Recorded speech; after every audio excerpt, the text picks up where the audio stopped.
আসসালামু আলাইকুম ওয়া রাহমাতুল্লাহি ওয়া বারাকাতুহু। ইন্নাল হামদুলিল্লাহ আসসালাতু ওয়াসসালামু আলা মান লা নাবিয়্যা বা'দা আম্মা বা'দ। প্রিয় দর্শক ও শ্রোতা মণ্ডলী, বিশেষ করে তরুণ প্রজন্ম, আমরা একটি বিষয় লক্ষ্য করছি, একটি বিষয়কে নিয়ে বিতর্ক তৈরি হয়েছে।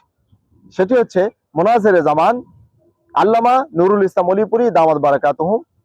তিনি আমাদের দেশের সুপরিচিত একজন আলেম, বিতার্কিক এবং সহি আকীদা সমাজে প্রচার ও প্রসার করার ক্ষেত্রে তার অনেক ভূমিকা রয়েছে। বিশেষ করে দেওবন্দি উলামায়ে কেরামের পক্ষে বলিষ্ঠ কণ্ঠস্বর, এতে কোনো সন্দেহ নেই। তবে যে বিষয়টি নিয়ে বিরোধিতা শুরু হয়েছে সেটিও আমাদের কাছে অনেকটাই অযৌক্তিক। আল্লামা মামুনুল হক দামাত বারাকাতুহু তিনি হক ও হক্কানিয়াতের মূর্ত প্রতীক। জেল জুলুম নির্যাতন অত্যাচারে তিনি নিষ্পেষিত হয়েছেন। জালিমের কারাগারে তার দিনগুলোকে দিনের পর দিন বছরের পর বছর কেটেছে। ইসলামের জন্য, ন্যায়ের জন্য, তাওহীদের পক্ষে তার যেই কুরবানি রয়েছে সেটি অবিস্মরণীয় হয়ে থাকবে বাংলাদেশের ইতিহাসে যুগ যুগ ধরে। এবং ফেসিবাদের বিপক্ষে তার যেই বলিষ্ঠ কর্মসূচি, তার যেই বলিষ্ঠ কর্মযজ্ঞ, সেটিও মানুষ স্মরণ রাখবে যুগ যুগ ধরে। সেই হিসেবে আমরা বলবো, যেই বিষয়টিকে নিয়ে বিতর্ক হচ্ছে সেই বক্তব্যটি আল্লামা নুরুল ইসলাম অলিপুরী দাওয়াত বারাকাতুহু তিনি উর্দু করে দিবেন।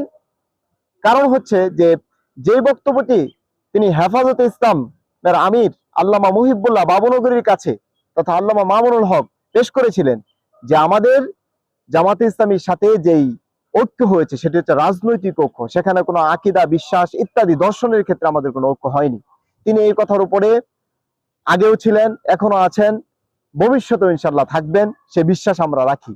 সেই হিসেবে পরবর্তীকালে তার একটি বক্তব্য, জিহাদ কেন্দ্রিক একটি বক্তব্য, যে আকীদা এবং বিশ্বাসের কথা তিনি বলেছেন, সেখানে কোনো মওদুদিবাদ অথবা জামাতে ইসলামী অথবা হেফাজত, দেওবন্দি ইত্যাদি বিষয়ে কোনো কথা নয়, সেটি স্বতন্ত্র একটি বিষয়। সেই বিষয়টিকে কে বা কারা কান পড়া দিয়ে মুনাজিরে জামানকে বিভ্রান্ত করেছেন, তিনি এখনো বিভ্রান্তির মধ্যে রয়েছেন বলে আমরা বিশ্বাস করি।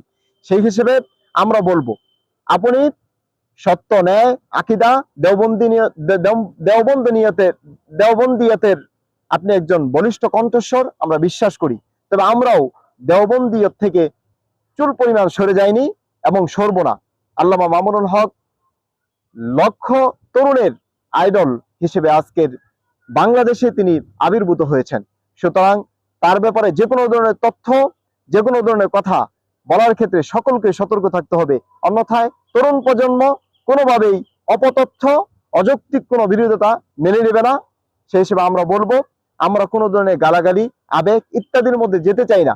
আমরা চাই সত্য, সঠিক, ন্যায়, ইনসাফের মধ্য দিয়ে যেন আমাদের যে কোনো ধরনের সমালোচনা করা হয়, সেই আশায় রাখবো। পরিশেষে আমরা বলবো, মুনাজিরে জামান তার প্রতি শ্রদ্ধা রেখে আমরা বলছি যে তিনি তার বক্তব্য উর্দু করে নেবেন। তিনি বিগত দিনেও আমরা দেখেছি ডক্টর জাকির নায়েক সম্পর্কে তার যে বক্তব্যগুলো ছিল, অধিকাংশ বক্তব্যই অযৌক্তিক ছিল, যেটি পরবর্তীতে আমরা দেখেছি যে ভারত সরকার একজন দায়ীকে, মজলুম দায়ীকে কিভাবে হেনস্থা করেছে, তাকে দেশান্তরিত করেছে। তিনি যে ইহুদি, খ্রিস্টান ইত্যাদি গোষ্ঠীর যদি তিনি এজেন্ট হতেন, তাহলে এভাবে তাকে দেশান্তরিত হতে হতো না, মজলুম হতো না, নিপীড়িত হতে হতো না। সেই হিসেবে আমরা মনে করি যে আল্লামা অলিপুরীর অনেক বক্তব্য অসঙ্গতি ছিল, এমনকি আল্লামা মামুনুল হক সম্পর্কে তার যে অবস্থান সেটিও আমরা অযৌক্তিক মনে করি।